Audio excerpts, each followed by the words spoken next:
অনেকগুলো মাংস হয়। মাংসগুলোকে প্রসেসিং করে সর্বপ্রথম মাংসটাকে বসাইতেছি।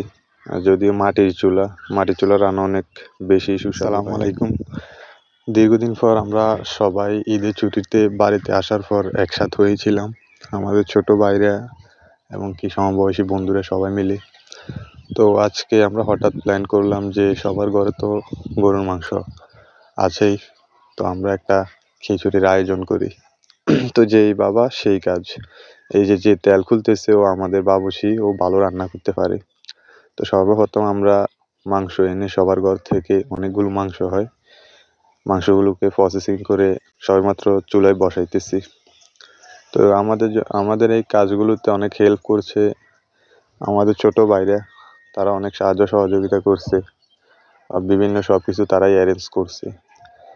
তো এখানে সবাই আমরা নিজেদের সিনিয়র জুনিয়র সব ভেদাভেদ সব কিছু ভুলে আমরা একসাথে হয়েছি অনেকদিন পরে। তো এটা আমাদের ছোট একটা আয়োজন। এখানে প্রায় 40 থেকে 50 জন লোক উপস্থিত ছিল, সব আমাদের পাড়ার। তো আমরা সর্বপ্রথম মাংসটাকে বসাইতেছি। যদিও মাটির চুলা রান্না অনেক বেশি সুস্বাদু হয়। তো ও সব কিছু জানে আগে থেকেই, কারণ ও নিজের হোটেল আছে, ওইখানে কাজ করে, সেই কারণে। তো মাংসগুলোর কালার কেমন হয়েছে অবশ্যই জানাবেন। এই পুরো ভিডিওটা ইনশাল্লাহ দ্বিতীয় পর্বে দিব।